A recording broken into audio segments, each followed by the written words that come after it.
Сәлеметсіздер ме оқушылар? Бүгін сабақты түгелміз бе? Жақсы, сабағымызды бастамас бұрын бірінші топқа бөлініп алайық. Мұнда келейік, барлығымыз бір-бір карточкадан таңдайық. Сосын қандай сан шығады, сол бойынша сіздер топқа бөлінесіздер. Келіңіздер.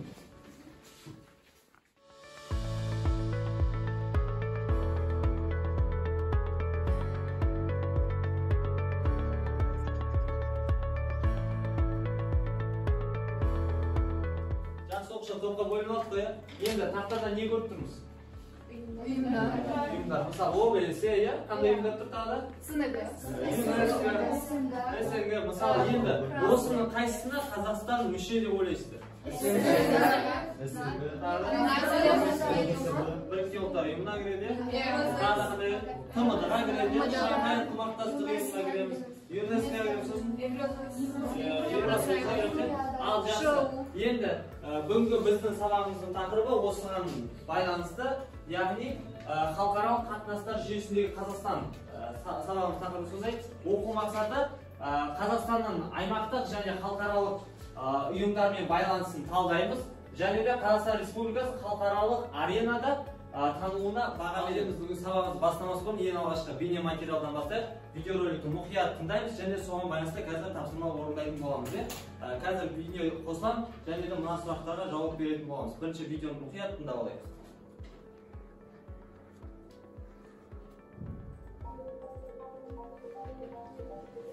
Қазақстан 50-ден астам халықаралық ұйымға мүше. Олардың қатарында Біріккен ұлттар ұйымы, ЮНЕСКО, Дүниежүзілік сауда ұйымы, ФИФА, Халықаралық олимпиада комитеті және Интерпол.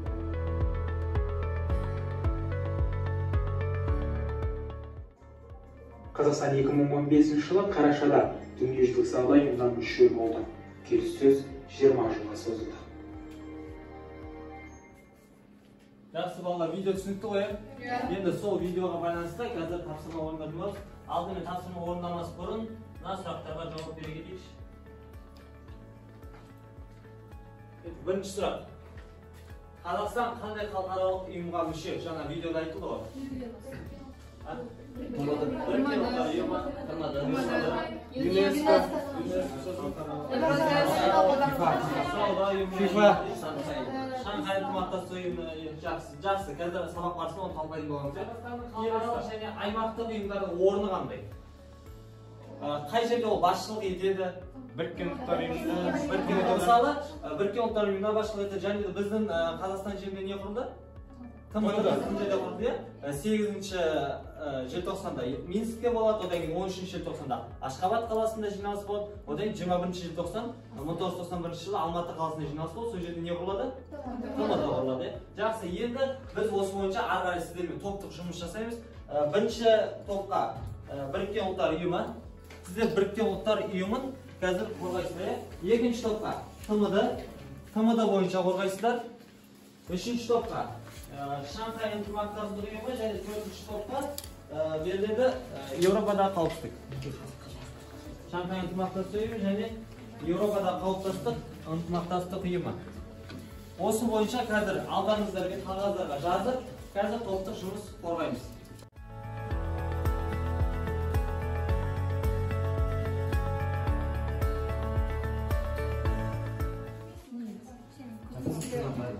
Оқушылар, дискрипторға да көне білеміз бірінші топ, екінші топ, үшінші топ тақырыптарын тұру астында жазылған аталмыш ұйымдағы Қазақстанның кіруінің маңызы. Сол бойынша қазір қорғайсыздар. Және де көздеген мақсаты қандай болды, не үшін кірді, кіргендегі қандай жақсы жақтары бар, қандай кемшіліктері бар деген сияқты қорғайсыздар. Дискрипторға сүйеніп жасаймыз.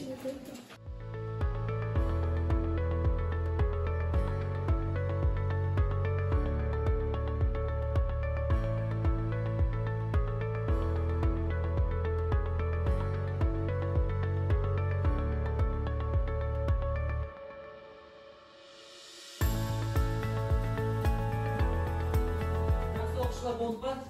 Олай болса, бірінші топтан Біріккен ұлттар ұйымынан бастайық. Мұқият тыңдаймыз, қазір сұрақтарың болса қойыңыздар.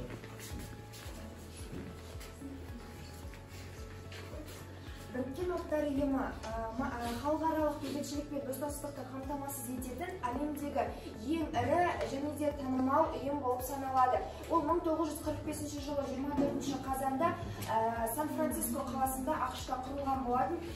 Ең ірі кеңсесі Нью-Йорк қаласында орналасқан және де 1945 жылы 24 қазанда құрылғандықтан сол күн 24 қазан Біріккен ұлттар ұйымының күні деп саналады. Мақсаты бейбіт әрі тұрақты дамуды алға қою. Сонымен қоса Қазақстан бұл ұйымға 1992 жылдың 2 наурызында кірген болатын. Бұл Қазақстанның ең бірінші кірген ұйымы. Осы Біріккен ұлттар ұйымының басталуымен 47 сессиясында біздің тұңғыш президентіміз Нұрсұлтан Әбішұлы Назарбаев бір ұсыныс тастаған болатын, яғни екі жақты ұсыныс тастады. Оның біріншісі бір формуласымен бүкіл елдердің ынтымақтастығын нығайту, ал екіншісі Орталық Азиядағы мемлекеттердің достық қарым-қатынастарын жақсарту, яғни бұл кезде елдегі түрлі саясаттарды дамыту, әлеуметтік, экономикалық. Біріккен ұлттар ұйымында қазіргі таңда 193 мемлекет бар, және 193 мемлекеттің арасында соғыс болатын болса, ол құжат жүзінде солайынан шешілуге тырысады. Шешілмейтін жағдайда қару-жарақ және ядролық қарулармен қамтамасыз ететін 5 мемлекет бар. Соның бірі Қытай, Ресей, Ұлыбритания, Франция, Америка құрама штаттары. Осы 5 мемлекет.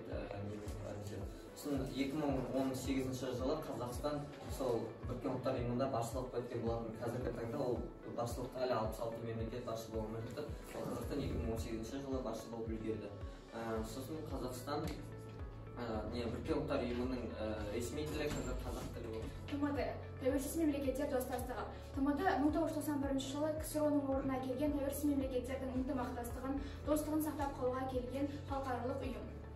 Тәуелсіз мемлекеттер достастығына 11 мемлекет кіреді. Олар Азербайжан, Армения, Белоруссия, Қазақстан, Қырғызстан, Молдова, Ресей, Түркменстан, Тәжікстан, Өзбекстан, Украина. Артында да тұрады тәуелсіз мемлекеттер достастығы. Яғни бұрынғы КСРО-да қалған мемлекеттер не істеді? Дос болып, барлығы сол бірікті. Бір-бірімен бізде ауыл шаруашылығы дамитын болса, не істейді? Экспорттайды.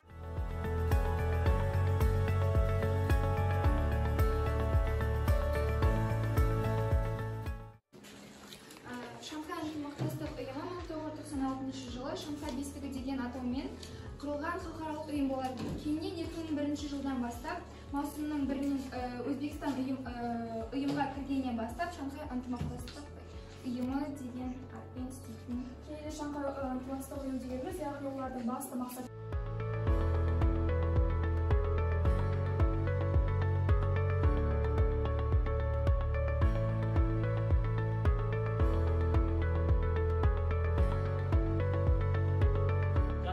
отырамыз. Бір-біріміздікін түсіндік деген ойдамын, иә? Естілдік қой барымыз, жақсы, сабағымыз ары қарай жалғастырады. Тура осы топтар Біріккен ұлттар ұйымы өздерінің тақырыптарына байланысты енді SWOT талдау жасайсыздар. SWOT талдауды білесіздер ғой. Күшті жақтары, одан кейін әлсіз жақтары, мүмкіндіктер және қауіп-қатер бойынша жұмыс жасайсыздар. Яғни осы ұйымдарға кіруінің күшті жақтары, әлсіз жақтары. Түсінікті ғой? Жақсы, бұған сіздерге бір 10 минут уақыт жеткілікті деген ойдамын. Қысқаша жазамызда, одан programның кезде барынша жолдайық мәлімет айтамыз.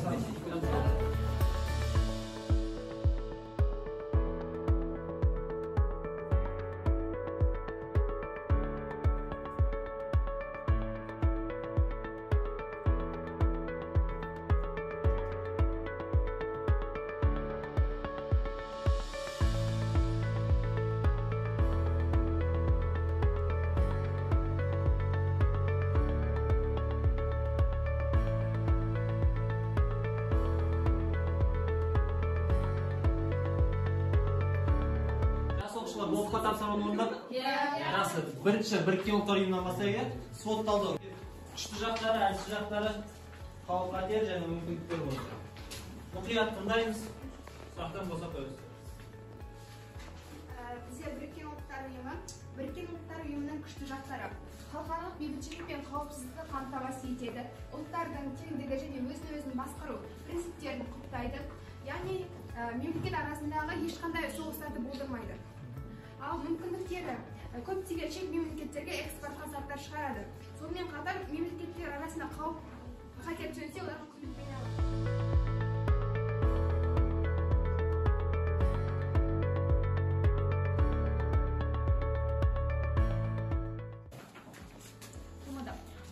күшті жақтары. Яғни достастықтың құрылуы тәуелсіз мемлекеттердің бір мемлекеттен өркениетті формаға өтуін қамтамасыздандырып, олардың арасында толық егеменді мемлекет халықаралық құқық принциптерінің негізінде жаңа қатынасты құруға көмегін береді.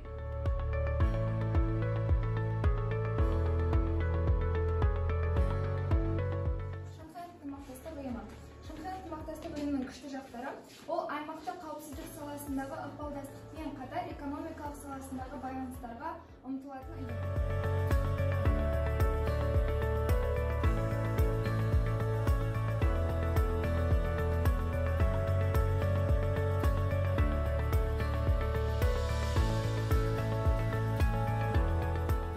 Рахмет отырамыз. Енді сіздерге мынандай тапсырма үйге тапсырма мұқият қолда жазып алыңыздар, қазір сіздерге айтайын, одан арай тапсырма беретін боламын. ТМД, Біріккен ұлттар ұйымы, Шанхай ынтымақтастық ұйымы және Еуропадағы қауіпсіздік және ынтымақтастық ұйымы. Осы төртеуі туралы бүгінгі сабақта талдадық. Яғни сіздер бүгінгі сабақта өздеріңіз тақырыпты оқып, өздеріңіз тақырыпты ашып, бір-бірлеріңізге өздеріңіз түсіндірдіңіздер. Ары қарай кітап бойынша үйден осы ұйымдар туралы оқып, мына толтыра алмай кеткен жерлерін ертеңгі сабаққа не істей келеміз? Толтырамыз. Және де сол кезде біз сіздермен ары қарай сабақты талқылап жалғастыратын боламыз. Жақсы, 4 топта да сабаққа балалар жақсы қатысты. Енді бізде тапсырма, келесі тапсырма бекіту тапсырмасы.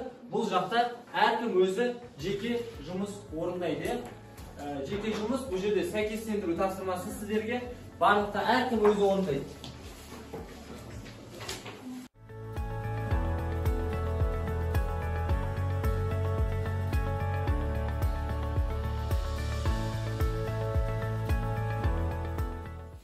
Жақсы оқушылар болды ма? Кет, тексере кетейік, Шанхай ынтымақтастық ұйымы қай жылы құрылды?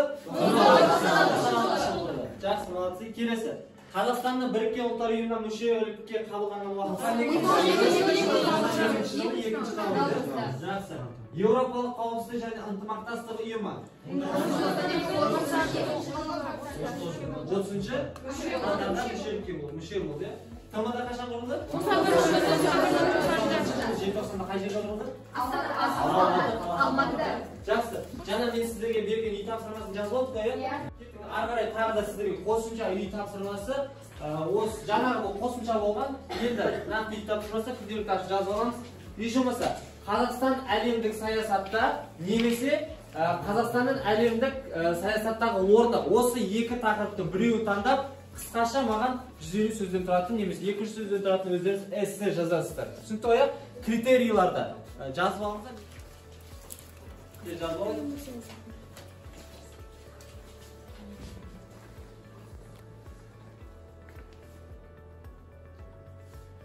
Жақсы, жазып болсақ, былай. Енді сабағымызды қорытындылау үшін сіздерге қазір сұрақтар беріледі. Сол сұрақтарға барлығын жауап бере кетейік. Қорытынды, кеттік. Қазақстан келесі қадамдарды жасады. Қандай қадамдар? Ұйымдастыру арқылы басқа елдермен деңгейге көтеру.